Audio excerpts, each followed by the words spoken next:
शांति। 31 मई 2025 गीत चला है। हमें उन राहों पर चलना है जहाँ गिरना और संभलना है। हमें माना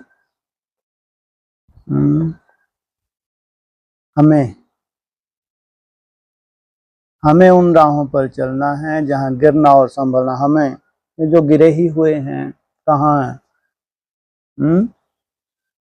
मुरली सुनाएंगे अभी बैठ के, क्या करेंगे? सुनने वाले सुनेंगे, सुनाने वाले सुनाएंगे।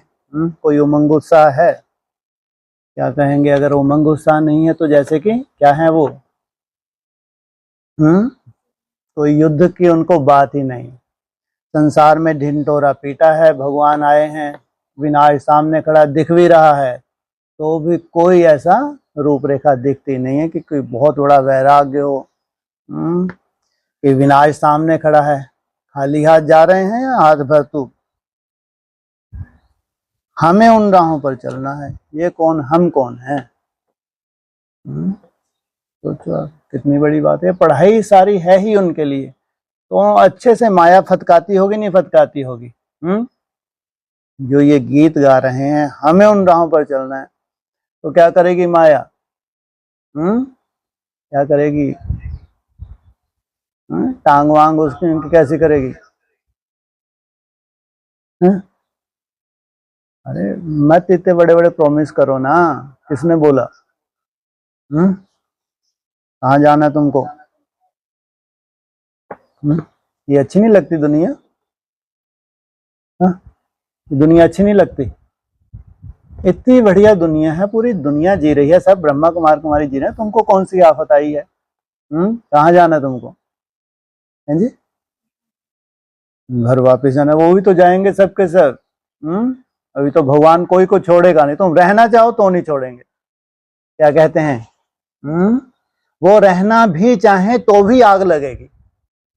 इस भंभोर को आग लगनी ही है जो इतना मसाला बनाया हुआ है। किसने बनाए? अरे प्रेरणा किसी ने तो दी होगी। किसी में ताकत नहीं है कि उस भंभोर को फोड़ सकें।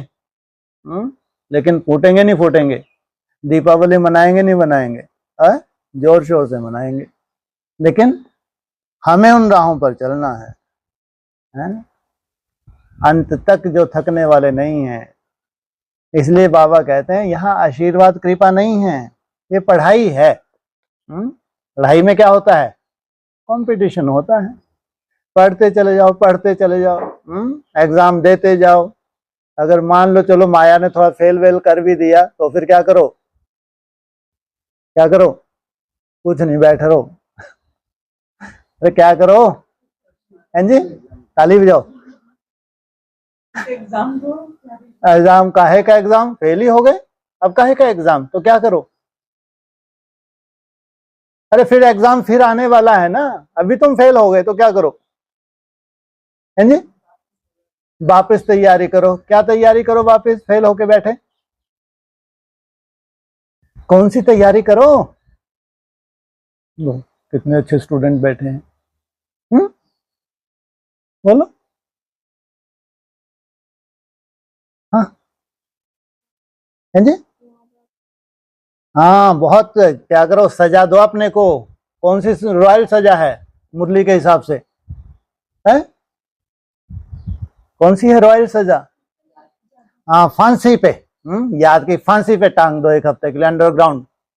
जैसे नहीं आपस में रूठ जाते, घर में लड़ाई झगड़ा होता अपने रूठ जाते, बोलते ही नहीं, है ना? तुम्हारे भी अगर ऐसा पेपर हो तो क्या करो? बात ही नहीं, बिल्कुल। अब तो 1 हफ्ता मेरे को देखना ही नहीं है। ऐसी रॉयल सजा। तुम्हें उन राहों पर चलना है, ठुकते हुए पिटते हुए। क्या बन जाओगे? आज नहीं तो कल। हैं जी? ठाकुर है? क्या बनोगे? ठाकुर कैसे बना है? ठोकरें खा खा के ठाकुर बना। कोई मासी का घर है क्या? ठाकुर जी की पूजा तो करते हैं जोर जोर से। कैसे जाते हैं पूजा करने के लिए? ठाकुर जी की पूजा करने जा रहे हैं। सोचो ये ठाकुर बना कैसे? कितनी ठोकरें खाई होंगी। ये जितने भी ठाकुर हैं कैसे बनते हैं? ऐसे ठकुराइन जी, ठाकुर जी। हाँ, कितने बड़े योद्धा हैं। ठकुराइन किनको कहते हैं? जो ठुकती है वो ठकुराइन।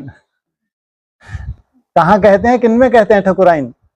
राजपूतों में कहते हैं। सोचो माया का कितना सामना करते हैं, ऐसे ही राजाई का वर्षा मिल जाता है। और ठाकुर भी कौन होते हैं, कितने खतरनाक होते हैं, कैसी मूछ रखते हैं। सामना करने की शक्ति है। माया का सामना करने की शक्ति है, पीठ नहीं दिखाते। तुम्हें उन राहों पर चलना है, ये तो कह रहे हैं हमें, लेकिन आप कह सकते हैं तुम्हें उन राहों पर चलना है जहां माया क्या करेगी, तुम्हारी याद की यात्रा के ऊपर क्या करेगी, कोई ना कोई कारण बनाएगी, कोई भी कारण बने। इसलिए तुमको कौन सी कला सीख रहे हो, तुम्हारी मन बुद्धि डिस्टर्ब ना हो। इसलिए कितना अटेंशन चाहिए दिव्य गुणों के ऊपर। इस याद की यात्रा को 4 चांद भी कब लगते हैं, जितना दिव्य गुण धारण करते हैं उतनी तुम्हारी स्पीड तीव्र होती है। क्योंकि कहते हैं पढ़ाई है, रेस है, और कितने समय में रिजल्ट निकल आएगी। तो कोई भी पढ़ाई होती है, सब स्टूडेंट एक साथ पढ़ते हैं तो रिजल्ट, आज छोटे मोटे पेपर होते होते फाइनल होता ही नहीं होता, पेपर नहीं होता तो फाइनल कब होगा? कब तक पास हो जाना है तुमको? टूलेट का बोर्ड तो कब तक है नहीं? हाँ, इसलिए कहा ये 10 साल का टाइम पीरियड है तुम्हारे पास, अनुभवी बनना चाहिए। उस बीज रूप अवस्था की पराकाष्ठा। और यहाँ भक्ति मार्ग है ही नहीं। भक्ति मार्ग तो तुम्हारे सर से ऐसे उड़ जाएगा, बाप रे बाप, रहेगा ही नहीं। क्योंकि भक्ति मार्ग क्या है? मुर्दाबाद।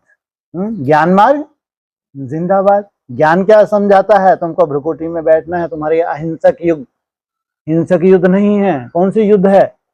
अहिंसक युद्ध है।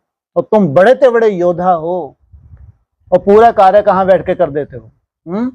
दूर बैठे बैठे स्वदर्शन चक्रधारी बनते और पूरा कार्य तुम्हारा हो जाता है। सोचो, मुरली में ही बोला है, तुम तो योग बल से कहीं आने जाने की दरकार है योगी को?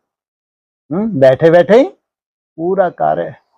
इसी स्टेज तक हमको जाना है। तो माया विघ्न लाएगी नहीं लाएगी? नहीं लाएगी। लाने चाहिए नहीं लाने चाहिए?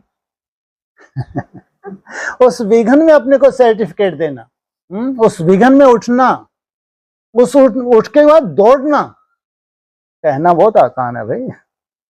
इसलिए राजयोगी कितने सिद्ध हो पाते हैं, कितना नष्टो मोह बनना पड़ता है, कैसे जलाना पड़ता है। कोई मस्ती क्या कर रहा है? सबसे मुश्किलात कहाँ आती है? क्या बनने में है?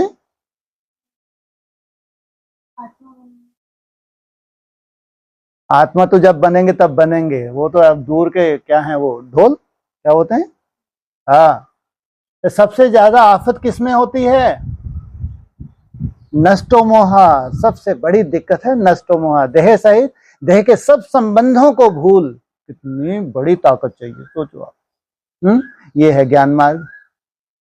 उसमें अपनी भी सेफ्टी हो, तो अपने साथ साथ तुम्हारा वाइब्रेशन जिनके लिए बन रहा है उनकी भी सेफ्टी। नहीं तो अपना भी नुकसान, देह के आधार से जीते हैं तो, और जिनके साथ जी रहे हैं उनका भी नुकसान। सोचो कितनी सूक्ष्म सब्जेक्ट है, और पढ़ाई कितनी सूक्ष्म है।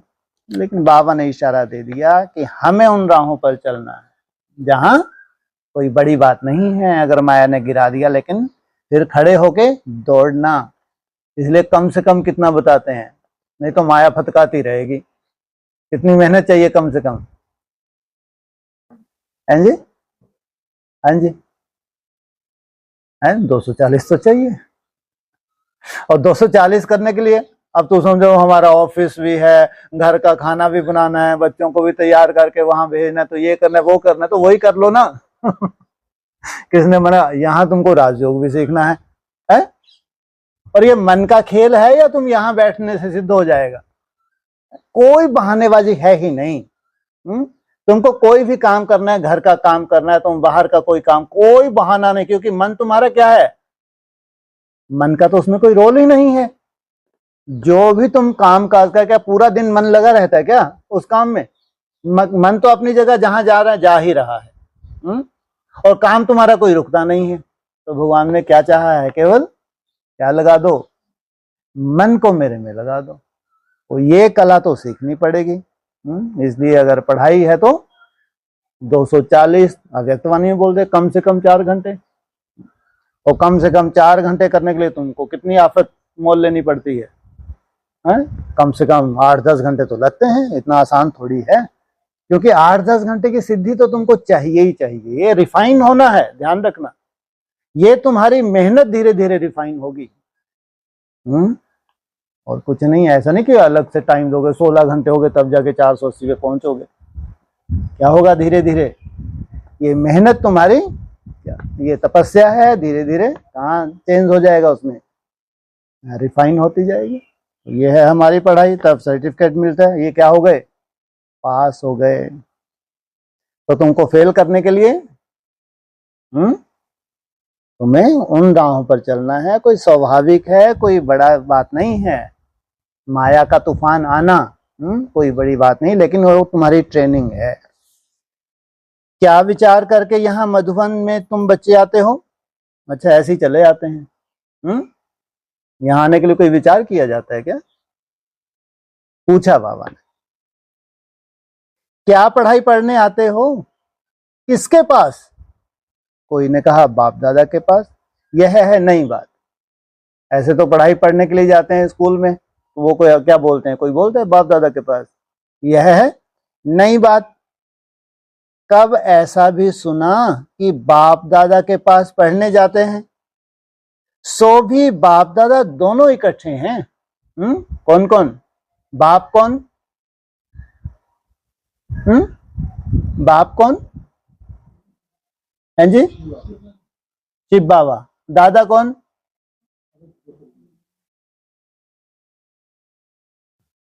अव्यक्त ज्योतिर्लिंगम को बाप कहेंगे तो देवदेव महादेव बड़ा भाई, वो दादा।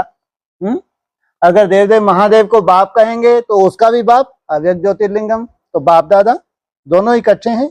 वंडर है ना, तुम वंडरफुल बाप की संतान हो। तुम भी वंडरफुल, तुम्हारा बाप भी कैसा है? वंडरफुल। तुम बच्चे भी ना रचता ना रचना के आदि मध्य अंत को जानते थे। कब? पहले भक्ति मार्ग की तरह चलते थे, ब्रह्मा कुमार कुमारी कहलाते तो थे, लेकिन नॉलेज थोड़ी थी। अभी उस रचता और रचना को तुमने नंबरवार पुरुषार्थ अनुसार जाना है। इसलिए कहते हैं जैसा रचयिता वैसी रचना। रचयिता भले ही गुप्त रहता है, लेकिन रचना को अपनी गुप्त नहीं रखता। जितना जाना है और जितना जिसको समझाते हो उतनी खुशी और भविष्य पद होगा।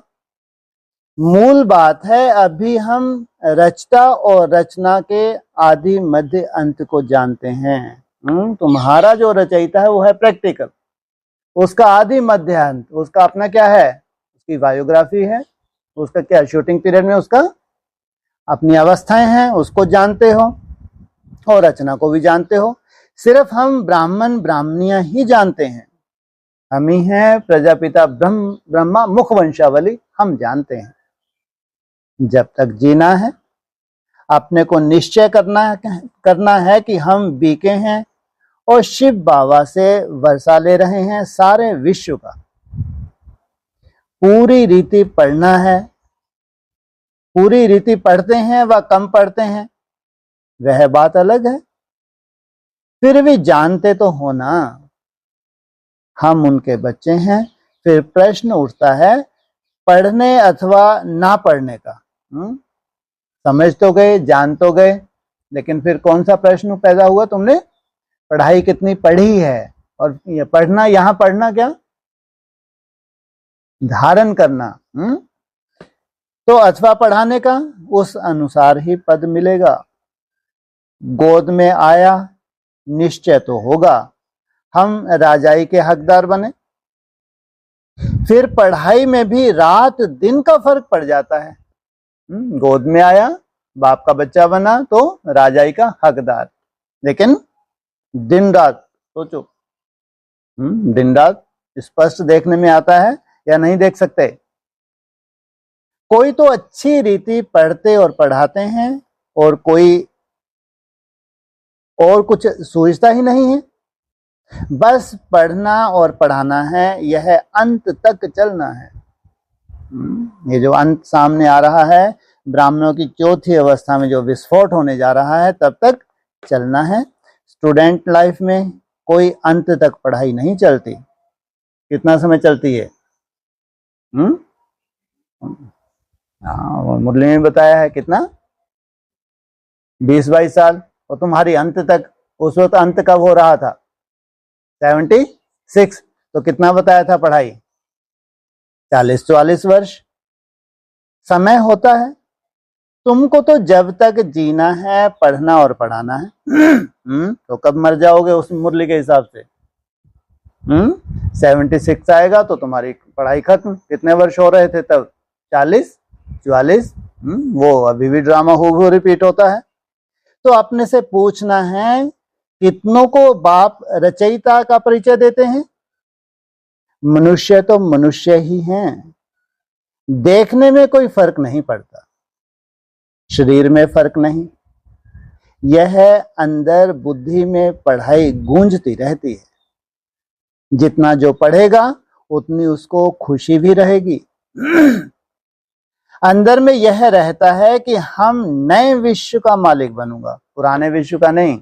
ये क्या है? ब्राह्मणों का पुराना विश्व, और हम जो नया विश्व है जिसकी स्थापना स्वयं भगवान करते हैं, उसका मालिक बनूंगा। अभी हम स्वर्ग द्वार जाते हैं। अपनी दिल से सदैव पूछते रहो, हमारे में कितना फर्क है? बाप ने हमको अपना बनाया है, हम क्या से क्या बनते हैं? पढ़ाई पर ही मदार है। पढ़ाई से मनुष्य कितना ऊंच बनते हैं।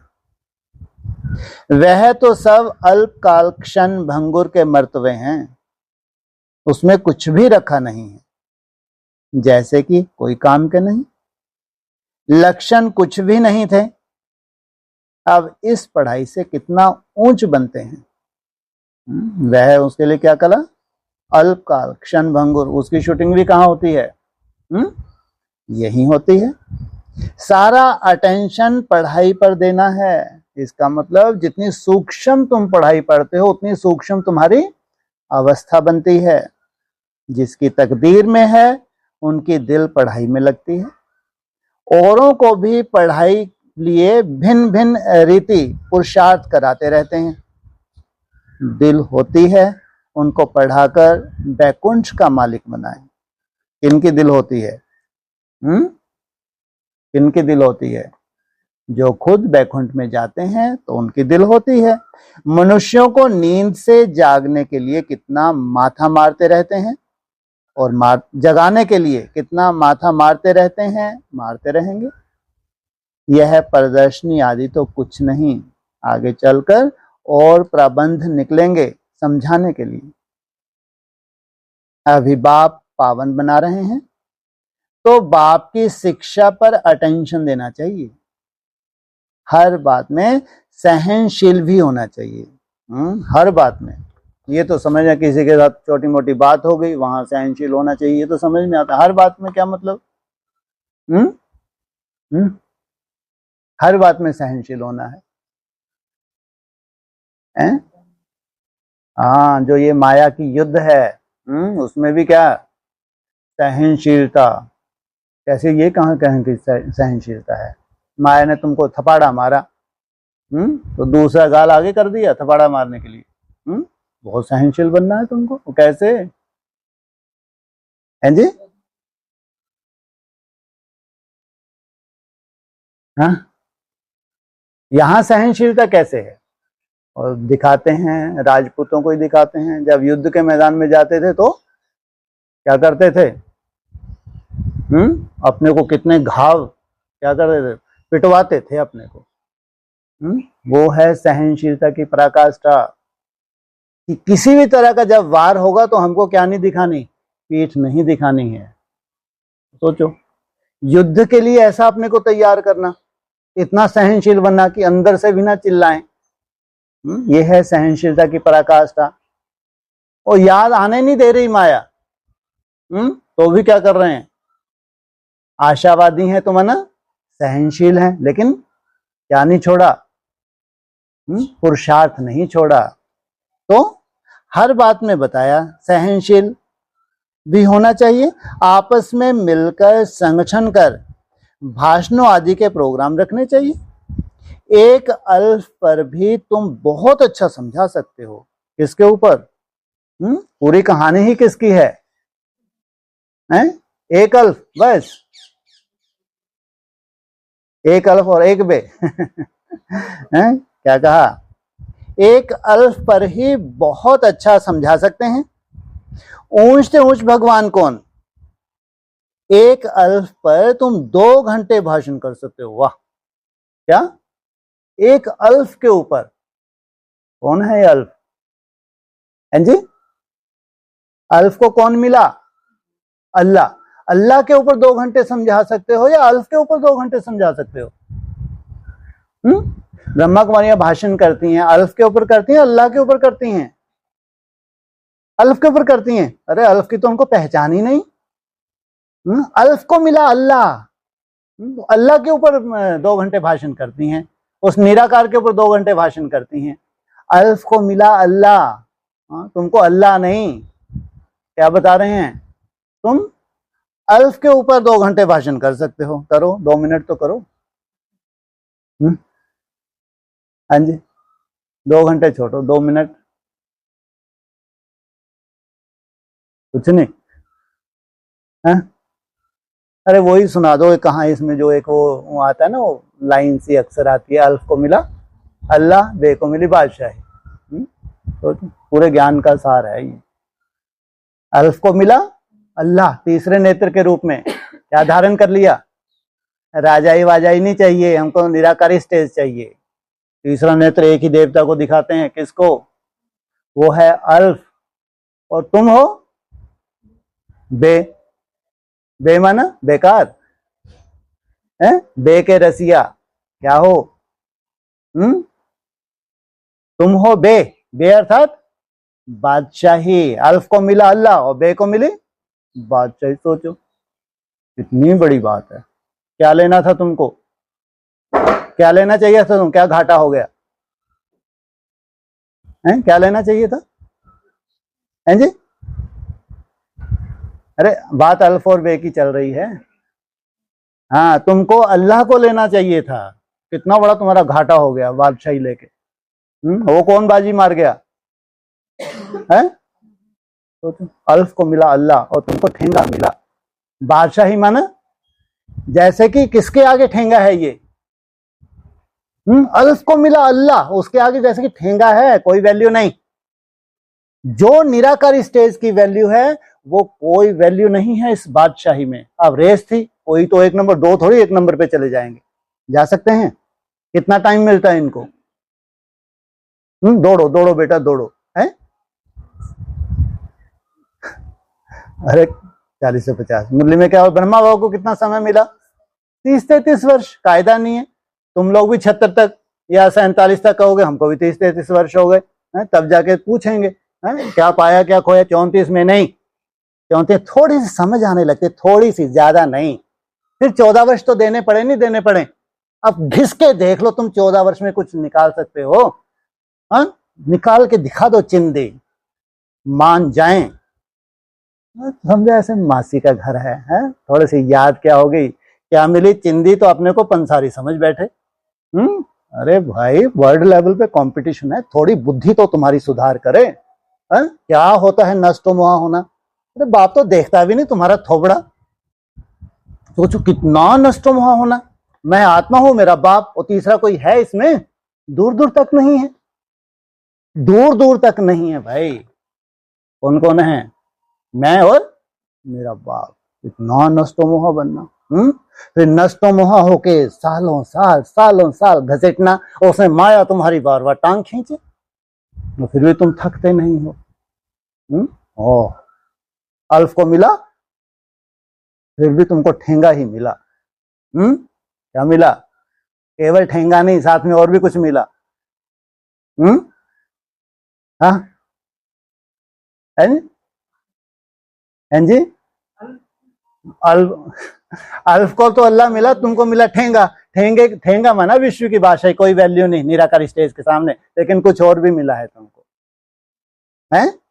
हाँ, ऐसा नहीं कि केवल ठेंगा ही, ब्रह्मांड का मालिक भी बनते हो तो विश्व का मालिक भी बनते हो।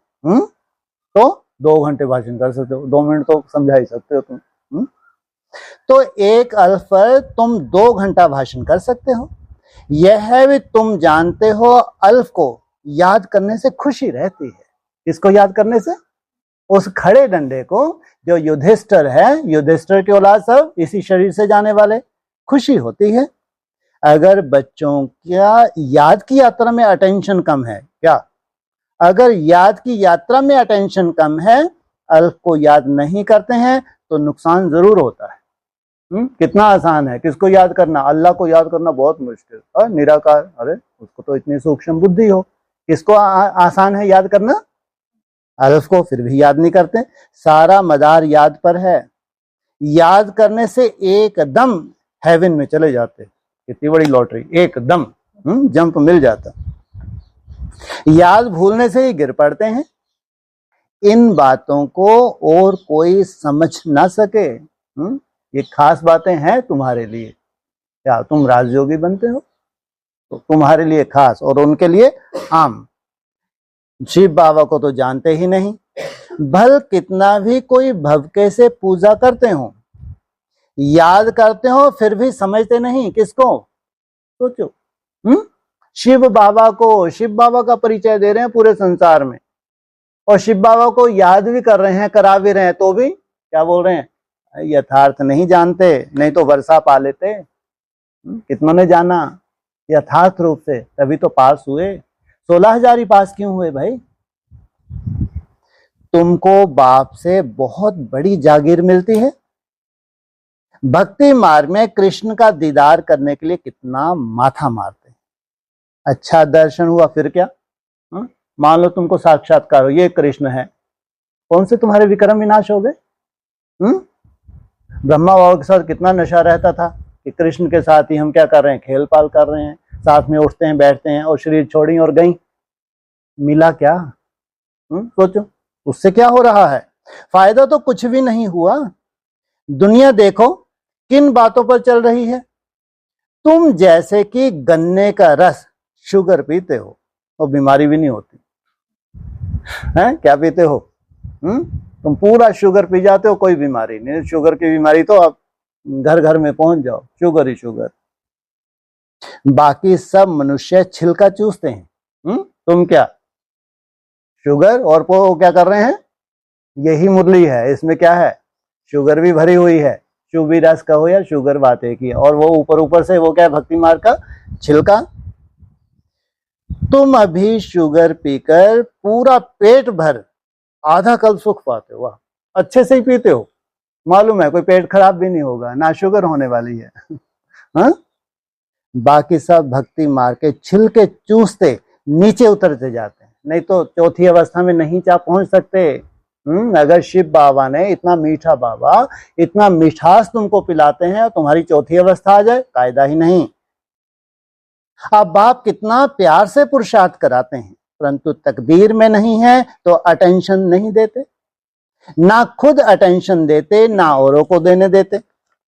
ना खुद अमृत पीते, ना पीने देते हैं। बहुतों का ऐसी एक्टिविटी चलती। अगर पूरी रीति पढ़ते नहीं, रहमदिल नहीं बनते, किसका कल्याण नहीं करते, तो क्या पद पाएंगे? पढ़ने और पढ़ाने वाले कितना ऊंच पद पाते हैं। यहाँ पढ़ाने वाले भी कैसे होते हैं? धारण कर पढ़ाते हैं। पढ़ते नहीं तो क्या पद होगा? वह भी आगे चल रिजल्ट का पता पड़ जाएगा, आगे चल, अभी नहीं। अभी तो सबको चांस दिया है, किस्मत आजमाओ, फिर समझेंगे बरोबर। बाबा हमको कितना वार्निंग देते थे, तो सोचो ये नुकसान भी हो जाए कितना, पूरे कल्प का नुकसान है। सोचो, इसलिए बाबा वार्निंग देते हैं कि अपनी आत्मा का जैसे कि आत्मघात हो गया। ना एक्यूरेट बनना बाप जैसा चाहता है, ना चलना जैसे कि किसका घात किया? आत्मा का घात कर लिया और जन्म जन्मांतर का नुकसान। यहां बैठे हो बुद्धि में रहना चाहिए, हम बेहद के बाप के पास बैठे हैं, वह हमको ऊपर से आकर इस शरीर द्वारा पढ़ाते हैं, कल्प पहले मुआफिक। अब हम फिर से बाप के सामने बैठे हैं, उनके साथ ही हमको चलना है, छोड़कर नहीं जाना। किसको? बाप को छोड़कर नहीं जाना। जितना भी चल पाए चलते रहें, तो अंत में क्या होगा? सहयोग मिल ही जाएगा। और छोड़ दिया तो समझो कितने कुल हैं? 7 कुल हैं। छोड़कर नहीं जाना, बाप हमको साथ ले जाएंगे, यह पुरानी दुनिया विनाश हो जाएगी। बस एक ही कंडीशन है, इन आंखों से जो कुछ दिख रहा है ये सब क्या होने वाला है? विनाश। यह बातें और कोई नहीं जानते, आगे चलकर जानेंगे। बरोबर पुरानी दुनिया खत्म होनी है। अभी कैसी सीन दिख रही है पूरे विश्व में? मिल तो कुछ भी नहीं सकता, ना विनाश को रोक सकते हैं, ना उनको कुछ मिल सकता है। देखते रहेंगे, आफतें देखते रहेंगे, शरीर छोड़ेंगे और जाएंगे। मिलना तो कुछ भी नहीं है। जो सीन होनी है उसको कोई टाल नहीं सकता। यह बातें और कोई नहीं जानते, टू लेट हो जाएंगे। अभी भी क्या है? समय है। अभी टू लेट का बोर्ड नहीं लगा है, चांस दिया है बाबा ने। हिसाब किताब चुकतू कर सबको वापस जाना है। कहाँ हिसाब किताब चुकतू करेंगे? कुछ बीमारियों में, और फिर भी अगर रह गए तो सूक्ष्म वतन में। सबको कहाँ जाना है? सूक्ष्म वतन होते हुए परम धाम जाना है। यह भी जो सेंसिबल बच्चे हैं वही जानते हैं, जो समझदार हैं कि ये जाना कोई बड़ी बात नहीं। धर्मराजपुरी से होकर जाना, सूक्ष्म वतन में सजाएं खा के परम धाम जाना, ये कोई बड़ी बात नहीं। लेकिन यहाँ वर्षा पाना, ये है बड़ी ते बड़ी बात। बच्चे वह जो सर्विस पर उपस्थित हैं, माँ बाप को फॉलो करते हैं। जैसे बाप रूहानी सेवा करते हैं वैसे तुमको करनी है। कई बच्चे हैं जिनको यह धुन लगी रहती है, जिनकी बाबा महिमा करते हैं, उन जैसा बनना है। टीचर मिलती तो सबको हैं, यहां सब आते हैं, यहां तो बड़ा टीचर बैठा है। बाप को याद ही नहीं करेंगे तो सुधरेंगे कैसे? नॉलेज तो बहुत सहज है, 84 जन्मों का चक्र कितना सहज है, परंतु कितना माथा मारना पड़ता है। बाप कितनी सहज बात समझाते हैं। बाप को और 84 के चक्र को याद करो तो बेड़ा पार हो जाएगा। किस किस को याद करो? बाप को और 84 के चक्कर को। क्या मतलब? तो बेड़ा पार हो जाएगा। ये 84 का चक्कर तुमको नीचे से उल्टी सीढ़ी चढ़नी है। इसे जैसे तुम उतरे हो वैसे ही तुम चढ़ोगे। उसमें माया कैसे कैसे अजगर है ये। तो क्या करो? स्वदर्शन चक्रधारी बनो। तो यह मैसेज सबको देना है। अपने दिल से पूछो, कहां तक मैसेंजर बना हूं? जितना बहुतों को जगाएंगे उतना इनाम मिलेगा। अगर जगाता नहीं हूं तो जरूर कहां सोया हुआ हूं, फिर मुझे इतना ऊंच पद नहीं मिलेगा। हम ही जगह रहें। और यहाँ अपनी घोड़ तो यहाँ तो हर बात बेहद की। और यहाँ किसी को ऐसा हो जाए तो क्या करो उसको? यहाँ भी तो जगाना है, नहीं तो सोता रहे अपन बाजी मार जाए, कायदा है क्या? तो यहाँ घुटके भी होते हैं तो झुटके भी होते हैं। घुटकों से कैसे जगाया जाता है? ज्ञान की सूक्ष्मता से घुटके दूर किए जाते हैं, और झुटकों से जाके पानी का गिलास लेके खड़े हो जाओ। थोड़ा छींटे मरवा दो तो सोचो कितना पुण्य हो गया। तो बाबा रोज रोज कहते हैं शाम को अपना सारे दिन का पोता मेल निकालो, सर्विस पर भी रहना है। मूल बात है बाप का परिचय देना। बाप ने ही भारत को स्वर्ग बनाया था। अभी नर्क है फिर स्वर्ग होगा। अभी क्या है? भारत नर्क है। ये कितनी पुरानी मुरली है। अभी नर्क है, अभी क्या है? भारत स्वर्ग। तो ये क्या कह रहे हैं? ये कह रहे हैं बाप ने ही भारत को स्वर्ग बनाया था, अभी नर्क है फिर स्वर्ग होगा। कितने रूप हैं भारत के? भारत भी है तो हिंदुस्तान भी है, तो एंड लाने वाला इंडिया भी है। चक्कर तो फिरना है, तमो प्रधान से सतो प्रधान बनना है। बाप को याद करो तो विकार निकल जाएंगे। इस आधार से, मात्र याद से। सतयुग में बहुत थोड़े होते हैं। मेहनत पूरी कहाँ है? स्व स्थिति में टिकने की सफलता बहुत थोड़ों को मिलती है।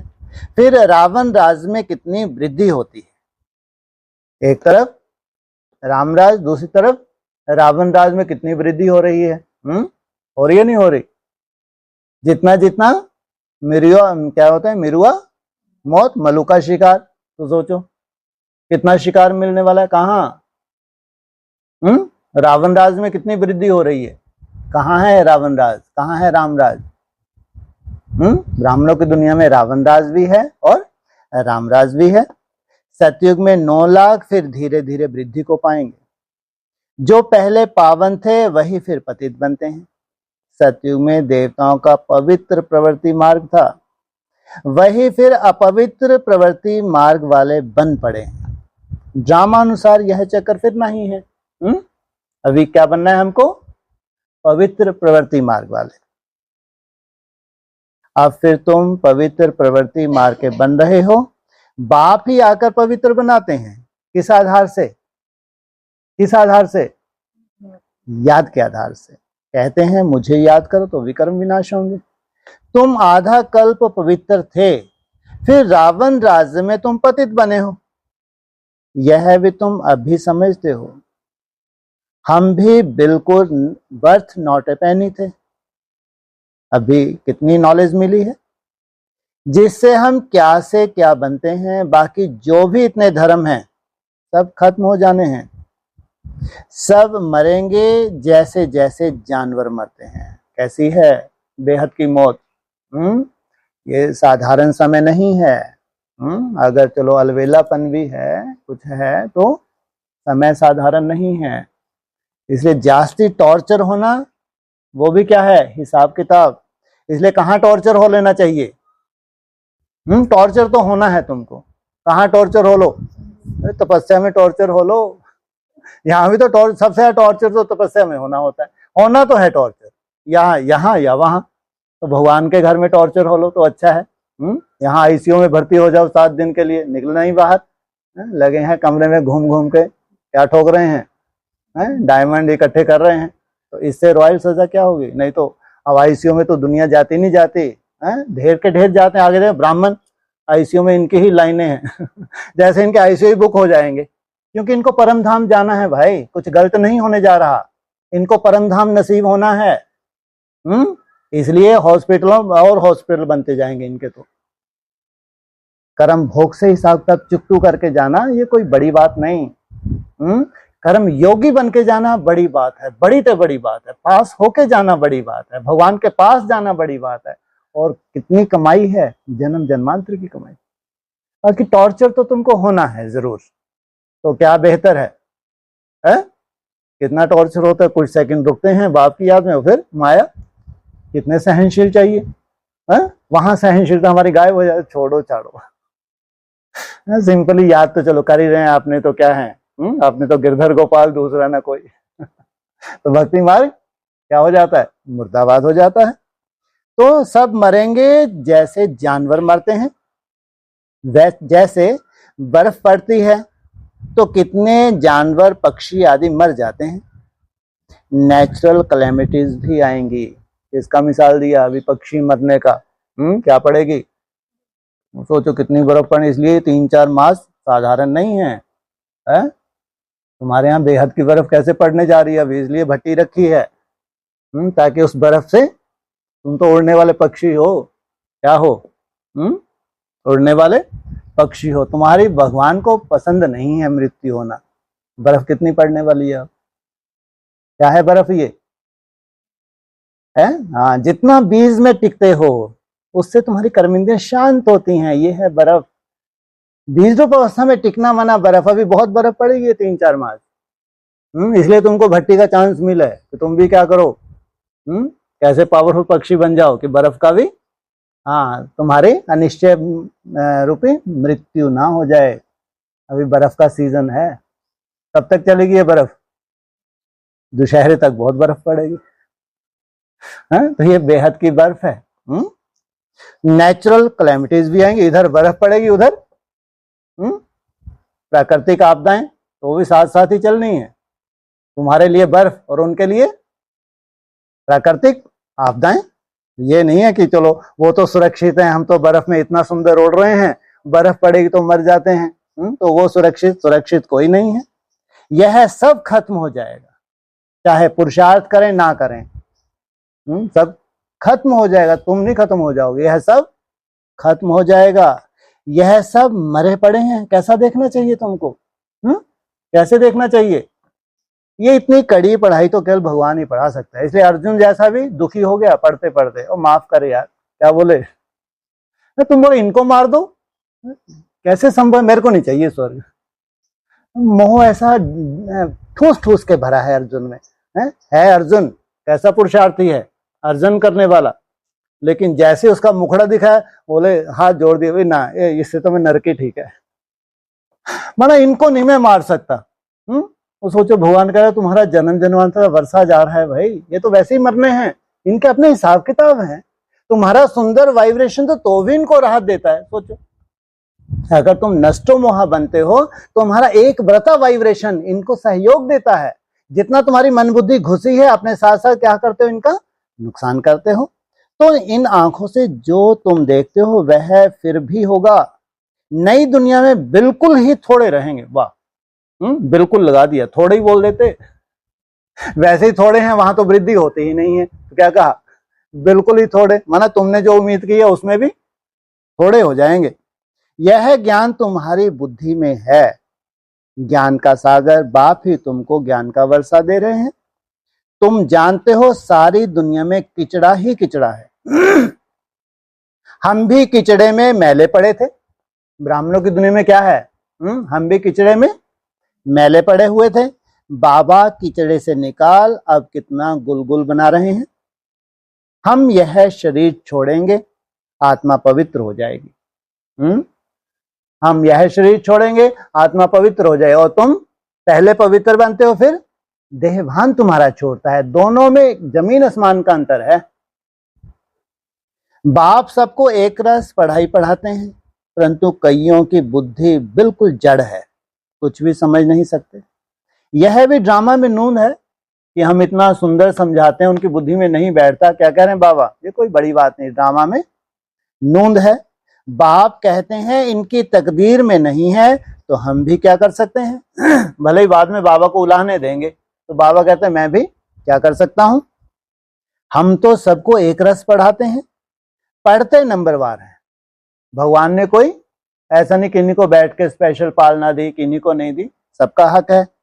कोई अच्छी रीति समझकर और समझाते हैं, औरों का भी जीवन हीरे जैसा बनाते हैं। कैसा बनाते हैं? गोल्डन जैसा नहीं, कैसा? हीरे जैसा। कोई तो बनाते ही नहीं। उल्टा अहंकार कितना है, जैसे साइंस वालों को माइंड का कितना घमंड है। दूर दूर आसमान को, समुद्र को देखना चाहते हैं, देख सकेंगे? क्या बताया है? समुद्र भी क्या है? अनंत है। आसमान भी क्या है? अनंत है, लेकिन कोशिश करते हैं। बाप कहते हैं इससे कोई फायदा नहीं। मुफ्त साइंस घमंडी अपना माथा खराब कर रहे हैं। बड़ी बड़ी पगार उन्हों को मिलती है, सब वेस्ट करते रहते हैं। और सोचो इनको इतनी पगार मिलती है तो भी ना गहराई समुद्र की नाप पाएंगे, ना आसमान। और तुम्हारा भी तो कंपटीशन है, किससे? साइंस के साथ। तुम्हारी है साइलेंस पावर और उनकी है घमंड की पावर। कौन जीतेगा? साइलेंस पावर को जीतना है। तो सोचो तुम तो हर गहराई तक जाके देख लोगे।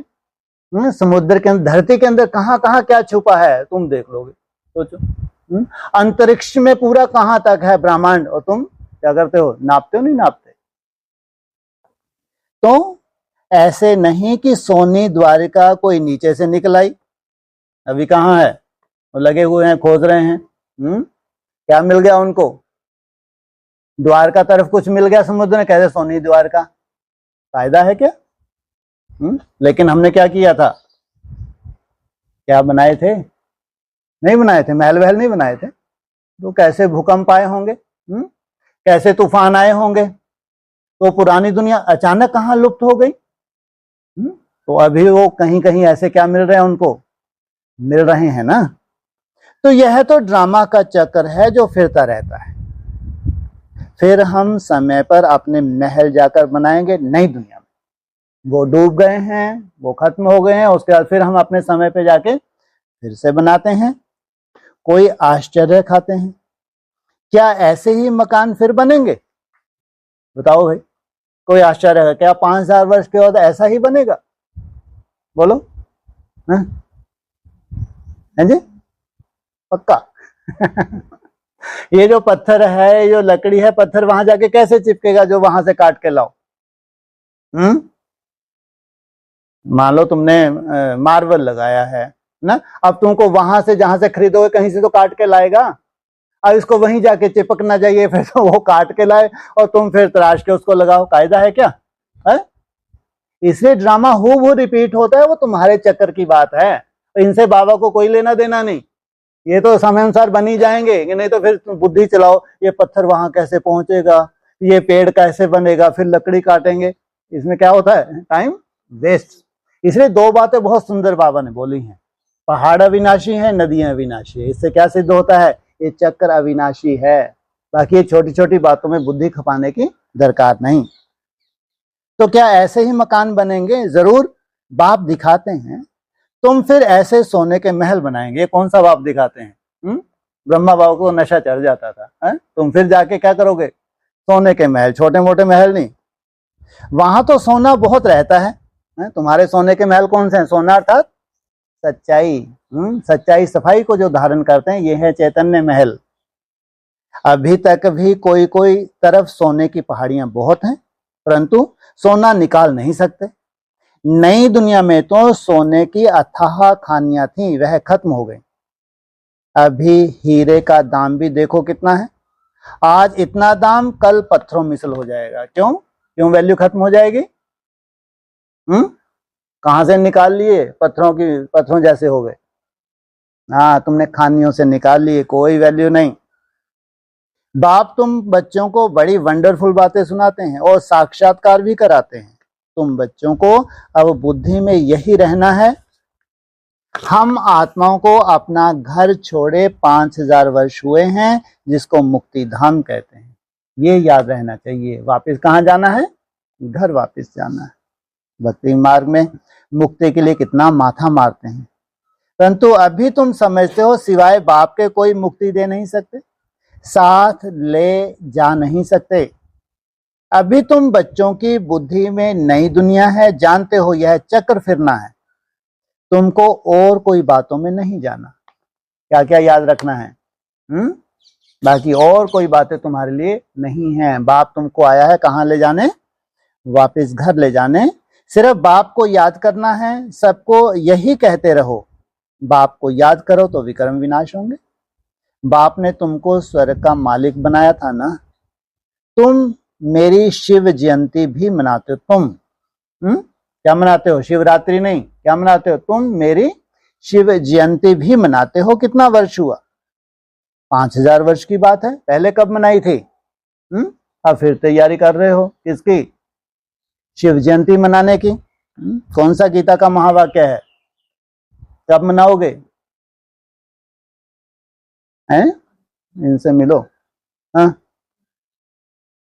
हाँ, पूरी सृष्टि मेरे में क्या होगी? अभी लय होगी, फिर मेरे से ही सृष्टि की उत्पत्ति होगी। तुम स्वर्गवासी बने थे, फिर 84 का चक्कर लगाया है। यह भी ड्रामा बना हुआ है। तुमको यह सृष्टि चक्र आकर समझाता हूं। अभी तुम बच्चों को स्मृति आई है बहुत अच्छी तरह से। हम सबसे ऊंच पार्टधारी हैं। हमारा पार्ट बाबा के साथ है। वाह क्या बात है। हमारा पार्ट किसके साथ है? तो कितना नशा रहता था कि ब्रह्मा बाबा के साथ हमारा पार्ट है। हम बाबा की श्रीमत पर बाबा की याद में रहकर औरों को भी आप समान बनाते हैं।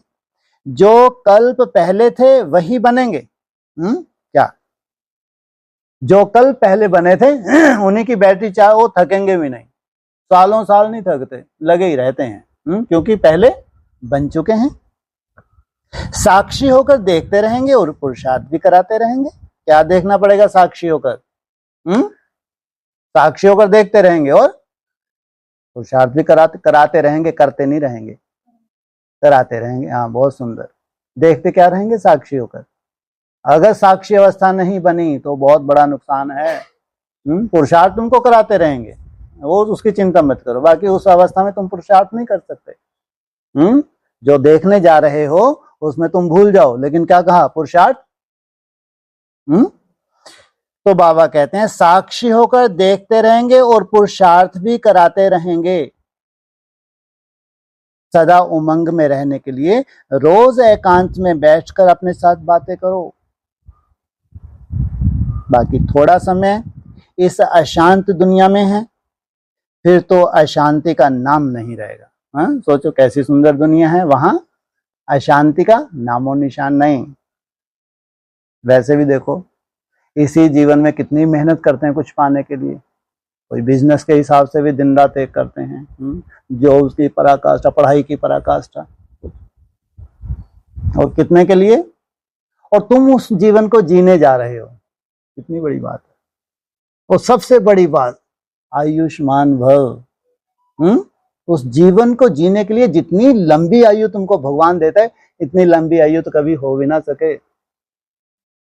इसलिए बाबा कहते हैं अगर बहुत किसी का धन दौलत है तो क्या है? यहाँ ये नर्क है, यहाँ स्वर्ग नहीं हो सकता। अगर कोई बीमारी लग जाए तो कहाँ से सुख भोगेगा? सोचो आप। और तुम्हारी दुनिया में कोई दुख है, शांति नहीं। कोई बीमारी तुम्हारी छोटी मोटी है, कोई बीमारी नहीं। क्यों नहीं भाई? काया तो यही रहेगी या अलग से कोई ऊपर से चिपकेगी आगे? तो क्यों वहां कोई बीमारी नहीं है? मेन कारण तुम्हारा मनोबल। इतनी पावर आ जाती है आत्मा में, कोई व्याधि छू भी नहीं सकती। सोचो आप। और कितने समय तक? कब तक चलेगा ऐसा? सोचो, 2500 वर्ष तक। कितनी बड़ी प्रारब्ध है। फिर भी तकलीफ होती है क्या बनने में? नष्ट मोह। सबसे बड़ी तकलीफ अगर माताओं तो है नष्ट मोह बनने में। सबसे बड़ी दिक्कत, मुसीबत ही दी है भगवान ने आके। कोई मुख से कह ना सके कि मन की शांति कैसे मिले। शांति के लिए तो जाते हैं, परंतु शांति का सागर तो एक बाप ही है। दूसरे कोई के पास यह वस्तु है नहीं। ये वस्तु है क्या? किसके पास है ये वस्तु? किसके पास है? बाप के पास है, जो तुमको देते हैं। वैसे तुम बच्चों की बुद्धि में गूंजना चाहिए। रचता और रचना को जानना, यह है ज्ञान। वह अशांति के लिए, शांति के लिए, वह सुख के लिए। सुख होता है धन से। धन नहीं तो मनुष्य काम का नहीं। धन के लिए मनुष्य कितना पाप करते हैं। बाप ने अथाह धन दिया, कोई सीमा नहीं। कितना धन होगा? प्रजा को भी अपने शरीर निर्वाह से कितना अधिक होगा, सोचो। बाप ने अथाह धन दिया है। स्वर्ग सोने का, नरक पत्थरों का। अच्छा, मीठे मीठे सकीलदे बच्चों प्रति माता पिता बाप दादा का याद प्यार। Good morning. रूहानी बाप की रूहानी बच्चों को नमस्ते। ओम शांति। हाँ जी।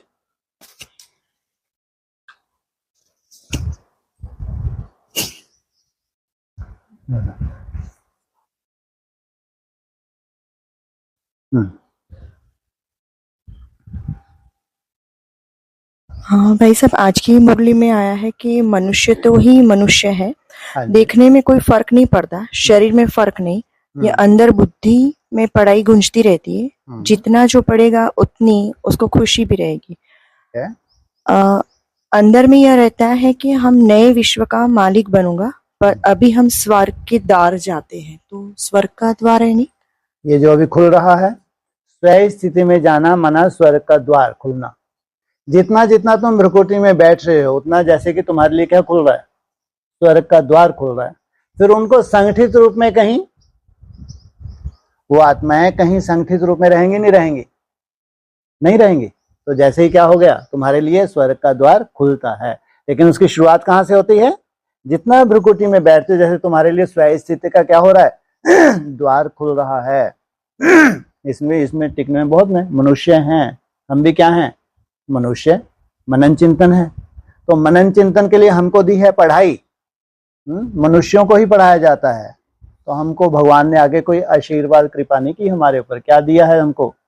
समझ दी है, पढ़ाई दी है। इस पढ़ाई को जितना तुम पढ़ते हो, धारण करते हो, उतना अपने लिए क्या कर रहे हो? स्वर्ग के द्वार खोल रहे हो। नहीं तो चारों तरफ क्या है? वायुमंडल कैसा है? वायुमंडल दिन प्रतिदिन कैसा हो रहा है? इसलिए कहते हैं ना, ये ज्योतिष क्या है? एक विज्ञान है। जो ग्रहों की दशा जो होने जा रही है, पूरा वर्ल्ड प्रभावित होगा, पूरा वर्ल्ड। और फिर जो ये होलसेल मृत्यु होगी, जो अकाले मृत्यु होगी, इसमें बहुत भरमार किनकी आने वाली है? इविल सोल की। इसलिए अभी शांति का समय है। शांति के समय में जितना तुम मेहनत कर लेते हो उतना क्या है, नहीं तो दोनों तरह से तुम्हारे कल्याण। जैसे जितने भी ब्राह्मण है उनका कभी अकल्याण नहीं हो सकता। अगर इविल सोल प्रवेश की है, हुड़दंग मचा रही है, जुलूस निकल रहा है, हिसाब किताब चुट्टू हो रहे हैं। कोई बीमारी है, कैंसर जैसी बीमारी है, 3 महीने पेशेंट, वो कोई भी ब्रह्मा को 3 महीने वो हॉस्पिटल में रहा, बाबा क्या कहते हैं? इसको क्या नहीं मिलेगी? धर्मराज की सजा नहीं मिलेगी। सोचो, अगर कुछ रह गया तो सूक्ष्म वतनवासी बने। अकल्याण कहीं नहीं हो सकता। लेकिन तुम भाग्यशाली हो जो यहां मेहनत करके क्या करते हो? जितना भ्रकुटी में बैठते हो उतना ना तो कोई सूक्ष्म वतन वाली आत्मा तुमको परेशान कर सकती है, और तुम्हारे यहाँ बैठने धीरे धीरे तुम्हारे कर्म भोग भी क्या होते हैं?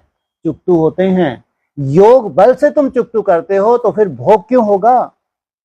कोई तो आत्मा ऐसी होनी चाहिए ना ब्राह्मणों की दुनिया, जिन्होंने सच्ची पढ़ाई पढ़ी हो, तभी तो कहेंगे इनको भगवान मिला है। तो उनके चेहरे से कैसा दिखना चाहिए, कितना नशा होना चाहिए। और उस नशे को गायब करने के लिए माया को भी आना है, ये भी पक्का है। तुमको नशा चढ़े और माया तुम्हारा नशा गायब करे, फिर भी तुम्हारा नशा बरकरार रहे मेहनत से, तो फिर बाप का सहयोग मिलेगा नहीं मिलेगा? निश्चित रूप से। बाकी स्वयं स्थिति में टिकना माना स्वर्ग के द्वार खोलना। तो बाप जो साक्षी भाव में बैठते हैं, हाँ जी, देखते हैं हमें, हाँ जी। तो हम आत्मिक स्थिति में कितने टिक पाए, कितने नहीं टिक पाए, तो उसमें हमें कैसे मार्गदर्शन मिलता है? बाप क्या है, उनको कहते हैं थमला।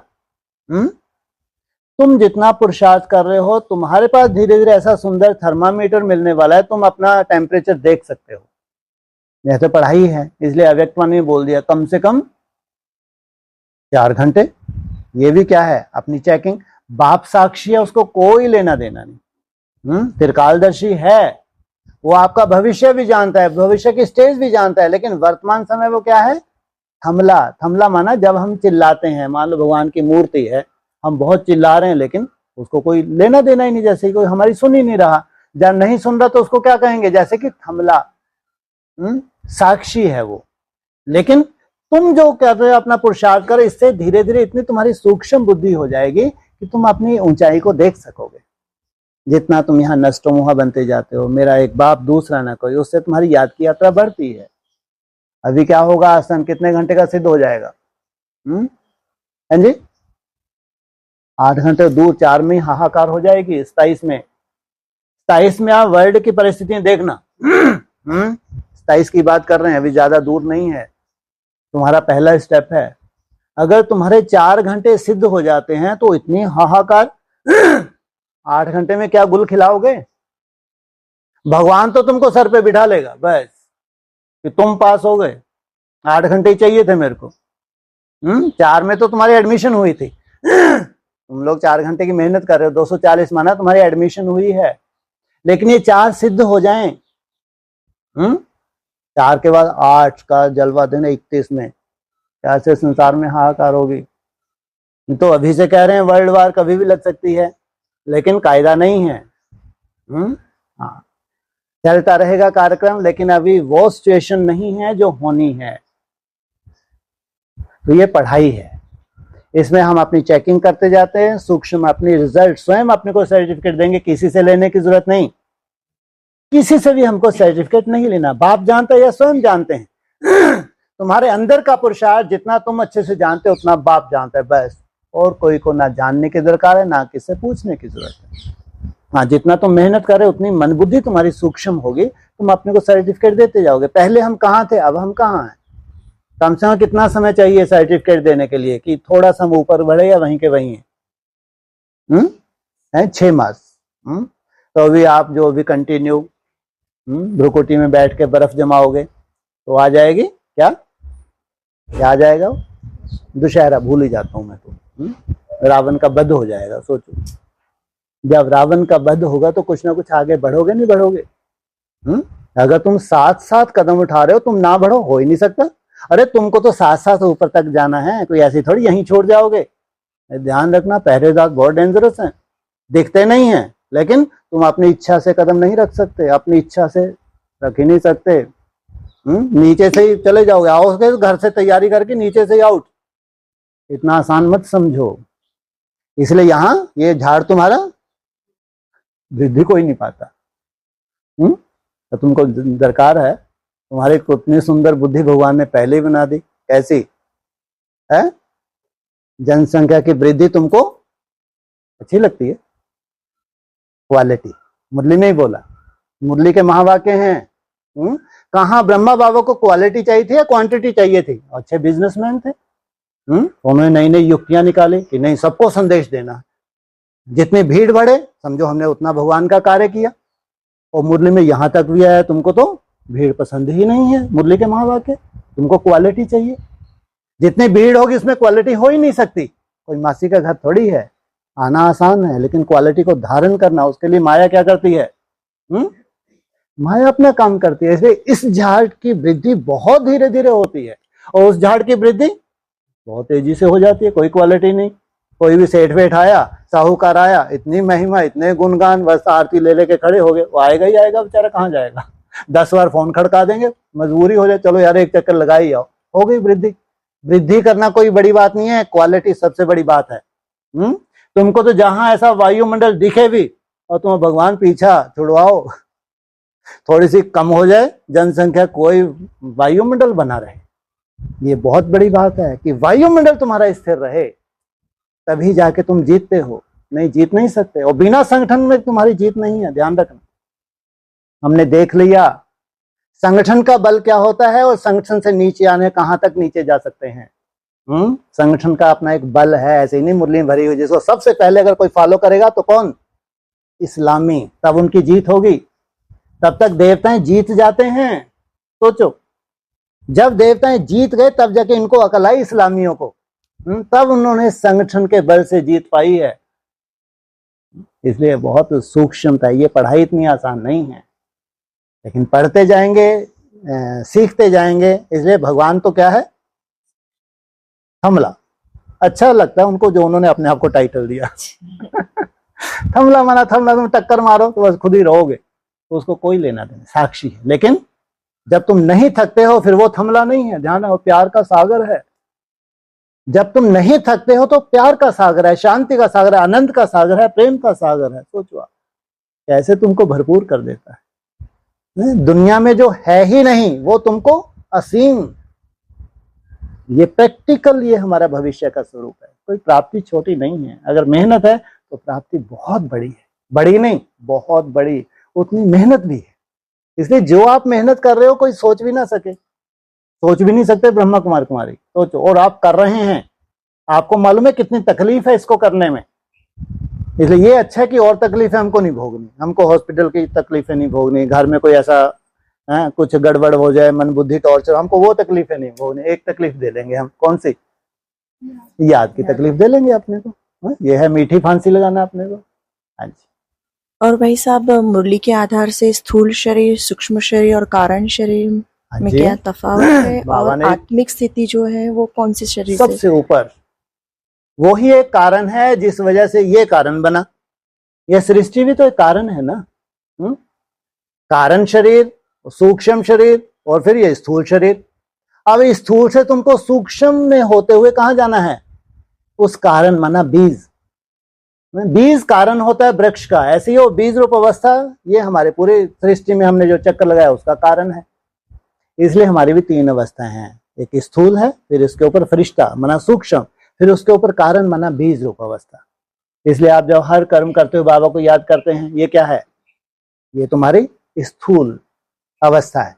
फिर थोड़ा इससे ऊपर उठते हो तो सूक्ष्म विजन बनाते हो, तो मन बुद्धि जैसे संसार को भूल जाते हो, तो वो तुम्हारी सूक्ष्म अवस्था है।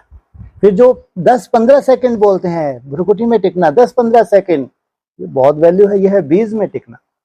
ये तुम्हारा धीरे धीरे बढ़ता है, इसमें टाइम लगता है, बीज में टिकने में टाइम लगता है, सूक्ष्म वतनवासी होने में भी टाइम लगता है। लेकिन तब तक क्या करें, कौन सी धुन लगा दें, मेरा बाबा मीठा बाबा प्यारा बाबा, धुन लगा दें, क्योंकि वर्तमान समय साधारण नहीं है। कलयुग केवल नाम आधारा। कलयुग में जब घोर कलयुग आता है, चारों तरफ वायुमंडल खराब होता है, तब विजन नहीं बनते हैं इतने सहज, टिकना असंभव। उस वक्त क्या करो, माया का जैसा स्वरूप है वैसा तुमको स्वरूप अपना बना लेना है। इसलिए मेरा बाबा मीठा, इसकी धुन लगा दो। इसकी धुन तो कहीं भी लगाई जा सकती है, लगातार नहीं लगेगी, याद आएगा धुन लगानी है, थोड़ी देर बाद भूल जाएंगे, धुन ही गायब। इतना आसान नहीं है, लेकिन जब जब याद आए, जितने सेकंड, इसको तो कुछ मिनट लगाया जा सकता है, मेरे को ऐसा लगता है, नहीं? हाँ, सोचो आप, कुछ अगर मिनट लगाया जा सकता है तो अक्सर तुमको बीच बीच में याद आए, कितनी बड़ी प्राप्ति होगी। साधारण रूप मत लो, साधारण नहीं है वर्तमान समय, बहुत वैल्यूबल है। और तुम्हारे इस आजपा जाप की उतनी ही वैल्यू है जितना समय वैल्यूबल है। आप इसको हल्के में नहीं ले सकते। जो तुमको आधार बनाना है, उस आधार से ही तुमको ऊपर जाना है। और ऊपर बैठा है वो ऊपर वाला, कब चकमक खींच ले कोई भरोसा है, आया ही है। अच्छा, तो भाई साहब, हम आत्मिक स्थिति में बैठते हैं तो कारण शरीर और सूक्ष्म शरीर के बीच में तीनों ही हैं, तीनों ही है। तीनों ही हैं। जब भ्रुकुटी में बैठ रहे हैं तो ये दुम्ब तो है ही है, ये दुम्ब तो गायब नहीं हुई। कभी कारने अकारने मान लो ये दुम्ब आपकी गायब हो गई, बैठे बैठे आपको एहसास ही नहीं रहा ये कहाँ चली गई। हाँ, अगर तुमको चू चू चै चै भी नहीं सुनाई दे रहा तो जड़ अवस्था है, टाइम वेस्ट बोलते हैं बाबा। मान लो ये पंखा घूम रहा है ना, थोड़ा सा आवाज हो रही नहीं हो रही, तो ये आवाज आपको सुनाई देनी चाहिए, लेकिन तुम यहां बैठे हो, आवाज प्रभावित ना करे, ये है ओरिजिनल। अगर आप कभी गुम हो गए, कुछ भी सुनाई नहीं दिया और आप सोए भी नहीं, वो है जड़ अवस्था। जबकि भक्ति मार्ग में बहुत वैल्यू है उसकी। लेकिन यहां बाबा ने बोला टाइम वेस्ट हो गया, विक्रम विनाश नहीं हुए, क्योंकि ट्रेनिंग है राजयोग। तो तुम जब बीज में टिकते हो तो उसमें क्या है, स्थूल भी है तो सूक्ष्म भी है। सूक्ष्म माना मनन चिंतन।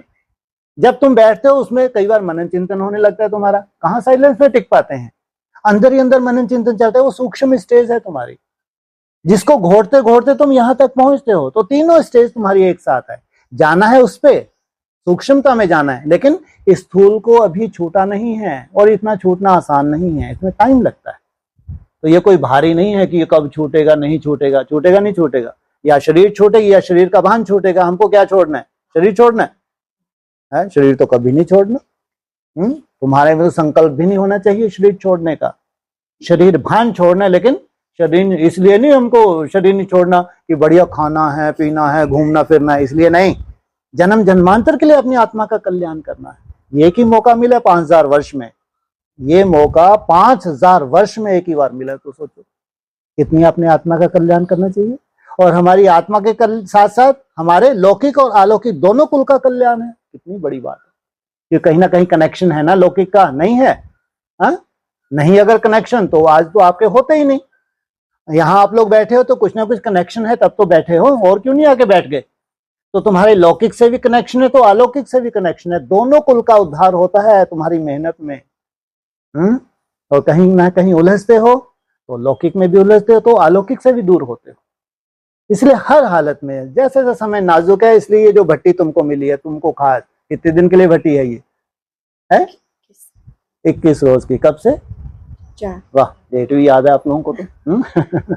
4 से लेके खास अपना पर्सनल प्रोग्राम बना लें। अगर कोई आपका प्रोग्राम अपना होती भी है एक्टिविटीज, है ना, लौकिक परिवार के लिए, लेकिन अपना पर्सनल 21 रोज का तो बनाना ही है, ताकि फिर जो आने वाले 3 मास का प्रोग्राम है उसमें तुमको सफलता मिल सके। देखना इस 3-4 मास में क्या कुछ हो रहा है संसार में। ये देखना है, सीन तो देखोगे नहीं, देखोगे, देखनी पड़ेगी, मजबूरी है, लेकिन तुमको याद कराते रहेंगे। तुमको सीन देखनी पड़ेंगी, बाप तुमको याद कराते रहेंगे। बाप आया ही तुम्हारे लिए, लेकिन सीन देखना कैसी कड़ी ते कड़ी आएंगी। इसलिए भट्टी अगर मिली है तो बहुत भाग्यशाली, सबको नहीं मिलती और सब कर भी ना सके। भट्टी सुनने से नहीं होती है, कोई को मालूम पड़ जाए हम भी तैयारी करके देख लो, वहीं ठोकरे खाओगे। इतना आसान नहीं है। जिनके लिए है भट्टी वो सफल करेंगे ही करेंगे, क्योंकि उनके लिए है ना। जिनके लिए भट्टी रखी है उनकी सेफ्टी बाप को करनी है। बस अब आप अपने ऊपर नहीं लेता कि मैंने आके इनकी सेफ्टी कर दी। इन्होंने मेहनत की, इनको इशारा मिला, मेहनत की, तो इन्होंने अपनी सेफ्टी कर ली। इसलिए कहीं भी बाप कभी भी अपने ऊपर नहीं लेता, तुमको केवल इशारे दे देते हैं। और ये इशारों को तुम इशारों की भाषा समझ तो देवता हो। इसलिए जब भी ऐसे भट्टी के चांस मिले तो समझो हमारी नैया कहाँ आगे जानी है। अगर छोटे मोटे कोई भूकंप थे भी उनको भूल जाओ, क्या करो, बीती को क्या लगाओ, बिंदी, आगे की सुध लो। अब जो समय है इसको सफल करना है, बीती को स्टॉप। कहाँ जाना है, वापिस का घर। कहाँ है घर, कहाँ होगा घर, परमधाम। कहाँ है घर, ये क्या बात, अति सुंदर। फिर वो बोलेंगे यहाँ क्यों बैठे हैं, हिमालय। फिर बोलेगा फिर हम यहाँ क्यों बैठे हैं, तैयारी कर रहे हैं, तैयारी कर रहे हैं। Good, very good. पहले तो एडमिशन होती है, फिर तैयारी की जाती है, फिर बैकुंठ में जाना होता है। इसलिए बैकुंठ को कहते हैं परम पद। हमारे शास्त्रों में बैकुंठ को परम पद बताया है, उसको परम धाम भी बताया गया है शास्त्रों के हिसाब से। इसलिए मुरली में है ना कुछ दिन पहले, कोई कहेंगे बैकुंठ, कोई कहेंगे स्वर्ग, कोई कहेंगे जन्नत, कोई कहेंगे पैराडाइज। हमारे यहाँ दो कंडीशन है, कोई तो कहेंगे स्वर्ग, कोई कहेंगे बैकुंठ। सोचो, जो बैकुंठ में जाते हैं वो इसी शरीर से जाते हैं, जो स्वर्ग में जाएंगे वो शरीर छोड़ के जाएंगे। इतना अंतर है। तो तुम चाहे घर कहो चाहे स्वर्ग कहो, बात एक ही है, इसी शरीर से जाते हो। इसलिए घर को याद करो, राजधानी को याद करो, ये सब पॉइंट तुम्हारे लिए हैं, इसलिए बात एक ही है। अच्छा, जैसे भाई साहब अभी आपने कहा कि यदि आसपास की कोई भी बात सुनाई ना पड़े तो जड़ अवस्था है। बिल्कुल। तो वो जड़ अवस्था आ जाती है तो वो आत्मिक स्थिति में वापस जाने का कैसे पता चलता है, और वो जड़ अवस्था आ भी गई तो क्या सोल प्रवेश करती है, ऐसा होता है? दोनों चीज। कभी कभी तो अचानक हम ही गुम हो जाते हैं, गुम हो गए तो मालूम नहीं पड़ा 1 घंटा कहाँ चला गया, वो गुम भी हो जाते हैं। कभी कभी कोई सोल भी भ्रुकुटी में बैठ जाती है, सोल जब भ्रुकुटी में बैठती है वो भी तुमको गुम कर देती है, ये भी सही है बिल्कुल। दोनों तरह की हमको गुम अवस्था नहीं चाहिए, जबकि भक्ति मार्ग में बहुत वैल्यू है। मेरे पूरी तरह से बात सुनो, ये मुरली में अक्सर इशारे दिए हैं, उस गुम अवस्था की भक्ति मार्ग में बहुत वैल्यू है। आप झुटके में नहीं है, आप आराम से बैठे हैं, बैठे बैठे आप समाधि में चले हो, कहते हैं समाधि समाधि नहीं है, जड़ अवस्था है। गुम हो जाना माना जड़ अवस्था। क्यों? उसमें आपके मन बुद्धि का कोई फंक्शन नहीं था। राजयोग माना मन बुद्धि के कंट्रोलिंग पावर। आधा घंटा, 1 घंटा, 10 मिनट, 15 मिनट जो आप गुम हो गए, 10-15 मिनट जैसे कि तुम्हारे वेस्ट हो गए, बाबा ऐसा बोलते हैं। तुम्हारी राजयोग की ट्रेनिंग है, मन और बुद्धि की ट्रेनिंग। इसलिए गुम अवस्था कभी हो भी तो बाबा को बोलना है कि बाबा ये नहीं चाहिए हमको। हमको कोई भक्ति मार्ग में पूछना थोड़ी है कि जाके हम बताएंगे 1 घंटा हम बैठे थे, गुम हो गई, बहुत खुशी होगी सबको, अरे वाह हम क्यों नहीं गुम हो जाते। तो बाय द टाइम वेस्ट। तो जो ट्रांस में जाना बहुत बड़ी बात होती है। हमारे यहाँ संदेशी जो ट्रांस में जाती है साधारण बात नहीं है। ट्रांस में जाके अव्यक्त वतन में जाके वहां से मैसेज लाना, उन मैसेज को सबको देना, पूरे वर्ल्ड में मैसेज जाता था। लेकिन बाबा ने बोला टाइम वेस्ट, ये भगवान नहीं बोल सकता है। तो जिसकी भक्ति मार्ग में इतनी वैल्यू है तो बाबा कह रहे हैं टाइम वेस्ट कर रहे हो। इसलिए भोग दीदार वगैरह सब बाबा ने क्या कर दिया, बंद कर दिया। संदेशियों के पार्टी बीच में बंद हो गए थे, अभी तो गिनी चुनी संदेशियां बची हैं। वो भी कैसा संदेश लाती हैं उनके प्योरिटी के ऊपर डिपेंड करता है, लेकिन संदेशों की कोई वैल्यू ही नहीं है। दिन प्रतिदिन क्या हो रहा है, हाहाकार बढ़ रही है। इसलिए जड़ अवस्था के लिए बाबा ने मना किया है। कभी हो कोई चिंता वाली बात नहीं कि बहुत बड़ा वो होता है, कई बार अचानक ऐसा हो जाएगा, लेकिन ये नहीं है कि उसमें कोई प्राप्ति नहीं है। इसलिए मोस्टली हम क्या करते हैं, हाँ घूमते फिरते। अब घूमते फिरते कौन गुम होगा, हो सकता है कोई हो ही ना सके। तो पूरी तरह से आप मन और बुद्धि को कंट्रोल करने की कोशिश करते हैं। इसलिए चलते फिरते उठते बैठते, ये है तुम्हारा सहज राजयोग। मुरली के महावाक्य, कोई नहीं इस बात को यकीन करेगा कि ये चलते फिरते समाधि लेते हैं। बाप रे बाप, ऐसा कभी होता है क्या? बैठे हुए समाधि की अवस्था तो दुनिया की देखी है, लेकिन ये क्या कह रहे हैं, चलते फिरते सहज राजयोग संभव है? संभव है। संभव है, हम बोल सकते हैं संभव है, क्योंकि हमारा शरीर मूव करता रहे लेकिन मन बुद्धि स्टॉप कुछ सेकंड के लिए भी हो। तो अगर कुछ सेकंड के लिए हो रही है तो 1 मिनट के लिए क्यों नहीं हो सकती? 1 मिनट के लिए हो रही है तो फिर 1 घंटे के लिए क्यों नहीं हो सकती भाई? 1 घंटे के लिए हो रही है तो 4 घंटे के लिए क्यों नहीं हो सकती? ये तो अनुभव की बात है ना। इसलिए हमारे शास्त्रों में चल समाधि का भी जिक्र आता है। गोप गोपियों की चल समाधि ही थी। सोचो, रास करते करते समाधि में चली गई, कितनी बड़ी बात है। ये है संस्कार मिलन की रास। इसे चलते फिरते उठते बैठते मन बुद्धि को कंट्रोल करना, ये है राजयोग। ओम शांति। हाँ जी, है 15 मिनट है अभी आपके पास नहीं घड़ी? अच्छा, हाँ जी। जो अभी आत्मिक स्मृति की बात हम करते हैं ना हाँ कि जी। और बाबा कहते हैं ना नेचुरल नेचर। अच्छा, हाँ हाँ जी।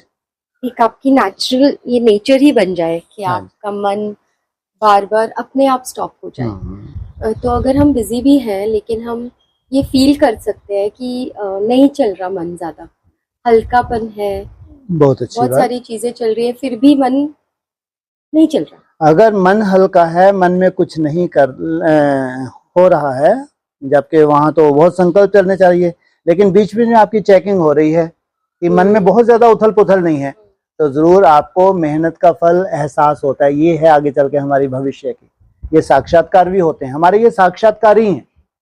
कभी आपका मन बहुत हल्का बना रहे, कभी बाबा का भी बहुत सहयोग मिलता है, किन्हीं परिस्थितियों में बहुत सहयोग मिलता है। मान लो परिस्थिति इतनी बड़ी थी लेकिन मन हल्का बना रहा, है ना। लेकिन ये हमारे साक्षात्कार हैं। भविष्य में ऐसा ही होगा, काम कोई नहीं रुकेगा लेकिन मन एकदम हल्का, कुछ चल ही नहीं रहा। खुद ही हैरानी हो रही है कि ये कैसे, जबकि बैठने कभी ये माना नहीं, अब तो वैसे ही माना हुआ है ये, बिना डांट के ही माना हुआ है। सोचो, क्योंकि इसका संस्कार हो गया, मेहनत करते करते नेचुरल हो गया। इतना यही बाबा चाहता है, नेचर में आ जाए तुम्हारी। जैसे 63 दिनों में संस्कार नेचर में आए, तो ये क्यों नहीं आ सकता? और इसमें सबसे बड़ा भगवान का सहयोग भी है। असंभव को संभव करने के लिए बाप आया हुआ है, तो क्यों नहीं हो सकता? इसलिए अगर ये शब्द आया है नेचुरल और नेचर, तो तभी मजा आएगा। हाँ जी। और भाई साहब, ब्रह्मा बाप सामने आते ही, बाप की दृष्टि पड़ते ही, ये 18 जनवरी की वाणी है, हाँ जी। अव्यक्त वाणी का पॉइंट, कि ब्रह्मा बाप सामने आते ही बाप की दृष्टि पड़ते ही आत्माओं में समर्थी आ जाती है। आत्मा में समर्थी आती है 25,000 में नहीं। आत्मा में जो आत्मिक स्वरूप में कोई कोई देखना, ब्रह्मा कुमारी बहुत अच्छे होते हैं, कोई कोई आत्मिक स्मृति में बैठ के ही सुनते हैं पूरा टाइम, तो वो जिस रूप से उन महावाक्यों को लेंगे, बाकी जो सभा में आनंद ले रहे हैं महावाक्यों, वे केवल भक्ति मार्ग की तरह आनंद लेते हैं। इसलिए ब्रह्मा बाप तो समर्थी का वरदान देने आते हैं 18 जनों को, खास स्मृति सो समर्थी बोला है। लेकिन अगर आत्मिक स्मृति में टिकने का तुम्हारा मादा ही नहीं है, तो समर्थ कैसे बनोगे? सुनने सुनाने से कभी समर्थ नहीं बनते, करने कराने से ही समर्थ बनते हैं। इसलिए आत्मा, अगर आत्मिक से स्मृति में टिकने की मेहनत है, तो जैसे कि समर्थ भव, लेकिन ऐसे नहीं कि उसी वक्त भव, उस वक्त जो नशा आएगा वो नशे को कंटिन्यू रखना, तो फिर वो धीरे धीरे वरदान के रूप में परिवर्तन हो जाता है। जैसे दृष्टि पड़ते ही, मतलब ये उस टाइम की बात है, जैसे दादी की दृष्टि पड़ी, वो वाली बात हुई। हाँ, तो वो दृष्टि भी पड़ी किसकी पड़ी? तो ब्रह्मा बाबा की दृष्टि पड़ी। तो ब्रह्मा बाबा खुद ही पुरुषार्थी हैं अभी। किसके लिए रुके हुए हैं ब्रह्मा बाबा? क्या बोलते हैं? हैं जी, किस लिए रुके हैं? बच्चों के लिए। किस लिए रुके हैं? क्या करना है उनको? हैं जी, हाँ, परम धाम का गेट खोलना है। सोचो, ब्रह्मा बाबा रुके हैं, परम धाम का गेट खोलना है, तुम बच्चों के लिए रुके हैं, मिलकर ही गेट खोलेंगे। तो जरूर कुछ ना कुछ कनेक्शन है ना किन्हीं आत्माओं से। तो ब्रह्मा बाप और ब्रह्मा बाबा, ये भी कितनी आत्माएं हैं?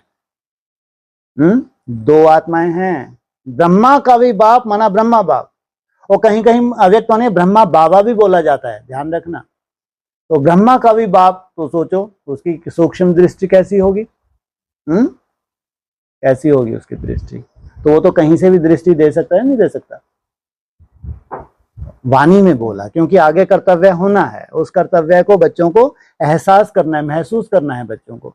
इसलिए वाणी में वहां जिनकी बैटरी चार्ज हुई, जैसे कि दृष्टि मिली, जो अव्यक्त आत्मा आती थी, कोई साधारण तो नहीं थी ना।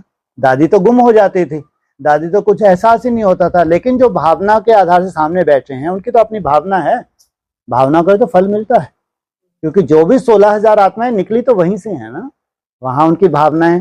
तो उसके बाद दृष्टि का उनको ऐसा नहीं कि कोई मादा ही नहीं है, उमंग उत्साह बढ़ता है। फिर वो जो वाणी में आता है तो उसको ऐसा नोट कर लेते हैं जैसे कि उनको ऐसा बनना ही है। अगर 6 महीने का टाइम दे तो कितनी सुंदर मेहनत करते हैं। तो वो सब करते करते धीरे धीरे सार निकलता है, ऐसा नहीं कि जम दे जाम दे। तो वही श्रेष्ठ आत्मा फिर एडवांस नॉलेज में जाती है। फिर एडवांस नॉलेज खास ब्रह्मा बाप की दृष्टि, तो वहां से बैटरी चार्ज शुरू हुई। अब ये एक दृष्टि बाकी थी, कौन सी? तुम डायरेक्ट बाप से सीखोगे तो सोचो कैसी दृष्टि होगी। ऐसे तो बोलते मैं ये धंधा नहीं करता दृष्टि से देने, मुरली में बोला है तो तकलीफ होती है इनको, थोड़ा देख ही ले ऐसे जबरदस्ती, मैं ये धंधा नहीं करता बैठे एक एक को दृष्टि दूं। लेकिन बोला है दृष्टि तेरी में जादू, तो वो दृष्टि अभी बाकी है जिसमें ऐसा जादू हो जाए कि आपका देहवान टिकेगा ही नहीं, इस देह में तुम रह ही नहीं सकोगे। सोचो ऐसी दृष्टि मिलेगी तुम चाहो तो इस देह में रह नहीं सकोगे, ये भी बोला है। उसका ही गायन है शास्त्रों में, दृष्टि तेरी से सृष्टि ही बदल गई। ये ब्रह्मा सो विष्णु वाला सेकंड, हाँ जी, क्यों नहीं बनेगा? हम लोग पुरुषार्थ ही इसलिए कर रहे हैं, इसलिए 1 सेकंड में क्या बनना है, आज नहीं तो कल, ब्रह्मा सो विष्णु। और जो बोल रहे हो कि गुलजार दादी उस टाइम पर थी और जो बच्चे थे सामने, हम तो लाइव हमने तो देखा ही नहीं कभी। तो क्या हो गया, फिर भी यहाँ बैठे हो। पिछले जन्म कहाँ जाएगा आपका? पिछला जन्म कहाँ जाएगा? आपने तो ना दादी को देखा है ना दादा को देखा है? फिर भी बैठे हैं, सोचो कितनी बड़ी बात है। दादी भी नहीं है दादा भी नहीं है, वो बैठे हैं दादा की क्लास में। अव्यक्त रूप में लगे हैं दादाजी, उनको आप ही पसंद आए, पूरी एडवांस पार्टी पसंद नहीं आई। सोचो दादाजी को भी वहां तो डमरू बजा के विनाश करवा दियो, आप टूटे फूटे ही हो, अभी साबुत कहाँ हो, लेकिन पसंद तो आ गए दादाजी को, है ना। ये कितनी बड़ी बात है। जरूर पिछले जन्म का पुरुषार्थ रहा होगा हमारा। अगर दादा को हम पसंद आ गए, हम ना दादी से मिले ना दादा से मिले, लेकिन तो भी उसकी पढ़ाई पढ़ रहे हैं, तो जरूर पिछले जन्म की हमारी तपस्या रही है। तो फाउंडेशन हमने वहां डाल दिया, अभी प्रैक्टिकल करने जा रहे हैं। तो ये चिंता नहीं दादी दादा मिले नहीं। हाँ जी, फिर कहा कि दिल से बाप दादा कहा और समर्थी स्वतः ही आ जाती है। दिल से, ज्ञान से नहीं। ज्ञान यहाँ तक होता है, यहाँ से बाप दादा बोलना समझ के आधार से, लेकिन दिल से निकले, दिल से निकले मेरा बाबा, दिल से दिल को राहत मिलती है। तो सोचो किसका दिल है? थमले का तो कोई दिल ही नहीं है, तो दिल है किसका? जो निराकारी स्टेज में बाप है उसका दिल तो है। तो इधर आपका दिल धड़का, उसका उधर दिल धड़का, तो राहत मिलती है, क्यों नहीं मिलती? दिल से बोलेंगे तब। हाँ जी, तो बाप दादा, हाँ जी, बाप दादा भी तो कितनी समझना होता है ना कि बाप हाँ जी, ठीक अलग है। अलग दिल है ना, मेरे मन में समा जा, बोला ही है ना मुरली में, मन मना भव मेरे मन, मेरे में मत समा। इतनी कहाँ ताकत है तुम्हारे में? मेरे में मत समा, इतना ताकत, बहुत ताकत चाहिए, लेकिन मन मना भव मेरे मन में समा जा। मेरा मन भी पुरुषार्थी था, उस मन को मैं कैसे मैंने अमन किया, उसकी गति देख, वैसे तुम अपनी गति करो मन की, मन मनाभव। जब तुम मन मनाभव हो जाओगे तब जाके मध्याजे भव, निरंतर यहाँ बैठने लगोगे, तब जाके आयुष मन का भव का वरदान मिलता है। सदा जीते रहो, दुनिया में ताबड़तोड़ विनाश होगा, लेकिन तुम्हारा शरीर छूट नहीं सकता। लेकिन मन से मन को राहत, मेरा मन, जिसका मन है, बाप कहता है मेरा मन, मेरे मन में समा जा। अब ढूंढे जाके उसका मन कहाँ है, तो उसकी गति को हम देखें। अगर उसकी गति मालूम पड़ जाए मन की, तो हम भी वैसा पुरुषार्थ कर सकते हैं। हाँ जी, और फिर एक बार वो आया था ना भाई साहब, ब्रह्मा और विष्णु का पाठ तो सारे कल्प में है। हाँ जी, ठीक है। ब्रह्मा सो विष्णु, विष्णु सो ब्रह्मा। हाँ जी, ब्रह्मा के भी 84 जन्म पूरे हुए, विष्णु के भी पूरे हुए। ये है अंडरलाइन करने की मुख्य बात। ब्रह्मा कुमार के कोई काम की नहीं। ब्रह्मा बाबा के मुख से मुरली चल रही है, और ब्रह्मा बाबा बोल रहे हैं कि ब्रह्मा के भी 84 जन्म पूरे हुए, तो विष्णु के भी। क्योंकि ब्रह्मा रचना है या रचयिता है? रचना है, त्रिमूर्ति रचना, इसलिए उनको क्या कहा है? दत्तात्रेय मुनि। तो उनके रचयिता कितने हो गए? तो जो वहां पढ़ाई पढ़ रहे हैं, ब्रह्मा मुख से चल रही है मुरली, लेकिन कोई ऐसी आत्माएं हैं जो पूरी तरह धारण कर रही हैं। उन्होंने अपने निश्चित स्टेज के 84 का चक्कर क्या किया, पूरा कर लिया। इसलिए उनके लिए बोला है सतो प्रधान, शरीर छोड़ने से पहले सतो प्रधान अवस्था को प्राप्त करना है। तो जरूर अपने 84 का चक्कर उन्होंने पूरा कर लिया। मुरली में यह सबूत भी आ गया। तो ब्रह्मा ने भी अपना पूरा किया चक्कर, तो विष्णु ने भी, इसलिए दोनों ही सूक्ष्म वतनवासी बनते हैं। वो पार्टी शंकर का तो कोई पार्टी नहीं है, मुरली में बोला। पार्ट किनका है, ब्रह्मा और विष्णु का है। तो इनका जब 84 का चक्कर पूरा हो जाता है तब जाके विष्णु रूप होता है। वहां विष्णु रूप से फिर जाके नई सृष्टि की पालना का कार्य शुरू होता है। हाँ जी। तो ऐसा क्यों कहा कि शंकर का कोई पार्ट ही नहीं होता? क्योंकि हाँ, वो सूक्ष्म वतनवासी शंकर है। अव्यक्त रूप से आएगा, क्या करेगा, तीसरा नेत्र खुलेगा, चारों तरफ विनाश। अरे किसी की प्रेरणा से तो बने हैं ना, जो एटॉमिक जितने भी ये बम्स वगैरह बने, किसी ने तो प्रेरणा दी होगी ना। अब इनको फोड़ने की किसी में ताकत नहीं है, तो कोई तो ऐसी अव्यक्त आत्मा होगी जो इनको कठपुतली बनाएगी। तो किसका पार्ट है? इसलिए बोला है शास्त्र में कि शंकर का तीसरा नेत्र खुला और विनाश हो गया। शंकर का जैसे कोई पार्ट ही नहीं। तो वो जो शंकर का पार्ट है, जो तीसरा नेत्र खुलने की बात आती है या इनको प्रेरणा देने की बात, इसलिए ये भी बोला मुरली शंकर की प्रेरणा से।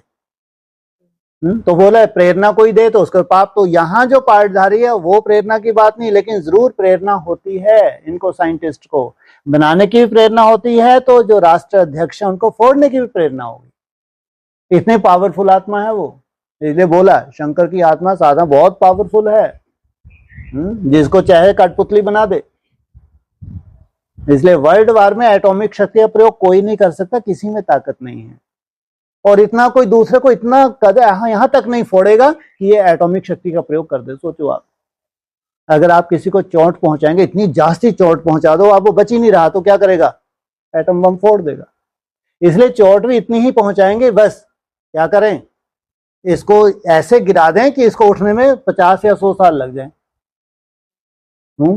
ये युद्ध चल रही है। बाकी जिनके पास भी एटम बम है उनको पूरी तरह कोई चोट नहीं पहुंचा सकता, मरता क्या ना करता। इसलिए एटॉमिक शक्ति का प्रयोग होना है, एटम बमों को फटना है। इसलिए बाबा कहते हैं कोई शो को इसमें रखने के लिए नहीं है। तो वो शंकर तैयार ही बैठा है, वो कार्य करवाएगा। तुम्हारी कर्मातीत अवस्था हुई और उसने प्रेरणा दी, काम हो गया। हाँ जी। तो फिर कहा कि शंकर तो जन्म मरण से न्यारा है, हाँ जी, इसीलिए शिव और शंकर को फिर मिला दिया। वास्तव में शिव का तो बहुत पार्ट है, वाह पढ़ाते हैं। बिल्कुल, शिव का तो बहुत पार्ट है। उस शंकराचार्य का 84 जन्म नाम वाला, ये भी मुरली में बोला। शिव और शंकर को मिला दिया। जरूर पहले पहले कोई निराकारी स्टेज को धारण करने वाला होगा। अगर त्रिमूर्ति भी है तो उसमें कोई, अगर प्रैक्टिकल त्रिमूर्ति की बात आई है तो जरूर उसमें कोई शंकर भी होगा जो पहले पहले निराकारी स्टेज को धारण करता है। इसलिए मुरली में बोला उन्होंने शिव शंकर को एक कर ले। तुम कहते हो बाप दादा, मुरली के महावाक्य हैं। तुम क्या कहते हो, बाप दादा। उन्होंने क्या बोला, शिव और शंकर। इसका मतलब तुम बाप दादा कहो या शिव शंकर कहो, बात एक ही है। लेकिन शिव अलग है, शंकर है। ये तुम माथा मारते हो, दुनिया को बताते हो कि शिव शंकर एक नहीं है, शिव अलग है, शंकर अलग है। सोचो, ये संगम युग का यादगार है। तो तुम कहते हो बाप दादा, वो कहते हैं शिव शंकर। तो निराकारी स्टेज को धारण करते हैं तो शिव बाबा, तो प्रैक्टिकल कोई धारण करता है ना। हाँ जी। तो वो निराकारी स्टेज में जाता है तो वो उसका पार्ट है ना। अरे इतना पार्ट कहाँ है, इतना में यही तो बोला, इतना पार्ट नहीं है, पार्ट है ही नहीं, ये कहाँ बोला। इतना पार्ट नहीं है, पार्ट है ही नहीं, ये कहाँ बोला। दोनों पॉइंट एक साथ नहीं मिला सकते। जब सूक्ष्म वतनवासी शंकर की बात आएगी तो उसका पार्ट अलग है। जब यहाँ देवदेव महादेव की बात है, इसलिए मुझे बोला है शिव को हो, महादेव को हो, शंकर को, उन्होंने तीनों को मिला दिया। तो इसका मतलब तीनों को नहीं मिलाना चाहिए, तीनों का अलग अलग पार्ट है। तो यहाँ हम बात जब महादेव की करेंगे तो निराकारी स्टेज शिवलिंग की बात करेंगे, तो उसको मिला दिया। तो यहाँ ये जो जितने पॉइंट्स बोले तो एक साथ एक के ऊपर लागू नहीं होते। कहीं सूक्ष्म वतनवासी के लिए बोला है, कहीं महादेव के लिए बोला है, कहीं तामसी पार्ट शंकर के लिए भी बोला हुआ है। इसलिए आप मुझे बहुत ज्यादा कंफ्यूजन हो जाता है, वहां क्या बोला था यहाँ क्या, क्योंकि अलग अलग उसमें बोला हुआ है। सब पॉइंट्स को एक साथ नहीं मिला सकते। इसलिए आप लोगों को ये लगता है कि भाई साहब कभी क्या बोलते, कभी क्या बोलते, कभी उसकी शक्ल सामने, उसकी जिसकी शक्ल सामने आई वही तो बोलेंगे। हाँ, जो भूत दिख रहा है शरीर माना भूत है ना, जैसा भूत दिख रहा है उस वक्त वो शब्द निकले और लगे लो बात तो वही बोल दी। अभी क्या बोल, फिर 76 में ले गए। बात क्या निकली थी तो, या फिर 76 में चले गए घूम फिर के। ये तो मुरली में पहले ऐसे ही तो बातें की हुई हैं। ये लगा था कहीं पे निगाहें कहीं पे निशाना। मुरली तो भी वो ऐसे चली। निगाहें और निशाना कब समझ में आएगा? अपने को क्या जरूरत है, अपना अपना पुरुषार्थ करें, यही समझते रहे निगाहें कहाँ निशाना कहाँ। हाँ, टाइम ही निकल गया। अरे ये समझने का टाइम है, पुरुषार्थ का टाइम है। इस समझने में अगर टाइम वेस्ट कर दिया तो तुम तो बहुत बड़े मूर्ख निकल गए, है ना। ये समझने की बाद जो समझाने वाला आज नहीं तो कल पूरा ही समझा देगा, उसमें अपने को क्या लेना देना। हमको तो अपनी घोड़ तो नशा चढ़े, हमको तो अपने पुरुषार्थ को देखना है। इसलिए ज्ञान की कोई वैल्यू नहीं है, कोई वैल्यू नहीं। तुम्हारी अवस्था की बहुत वैल्यू है। हाँ जी, ये शंकर का तीसरा नेत्र खुलता है। हाँ जी, खोलो। हाँ जी, तो वो तामसी पाठ। लो, शंकर का तीसरा नेत्र खुला तो मुरली में क्या बोला, क्या हो गया? विनाश। तो वो हो क्या गया। पैदा हुए? बिच्छू टिंडन। कब से पैदा हुए बिच्छू टिंडन? 2000 के आसपास या 2004 से एक तरफ बिच्छू टिंडन पैदा हो रहे हैं, एक तरफ नई दुनिया की शुरुआत तुम बच्चों को दी है, आना जाना करते हो ना। और वो बिच्छू टिंडन नई दुनिया के लिए सोचें, ललायत हैं कहाँ होगी नई दुनिया। एनएस जो बाबा बोल के गए, आज नहीं तो कल देखेंगे जरूर, लेकिन टांगे टूटी हैं, पहुंच नहीं सकते वहां तक, कायदा ही नहीं है। ये तो भगवान का ही पार्ट था। क्या किया भगवान ने? अक के फूल, धतूरे के फूल और गुलाब के फूल सब स्वीकार कर ली, लेकिन किसका मंदिर होगा?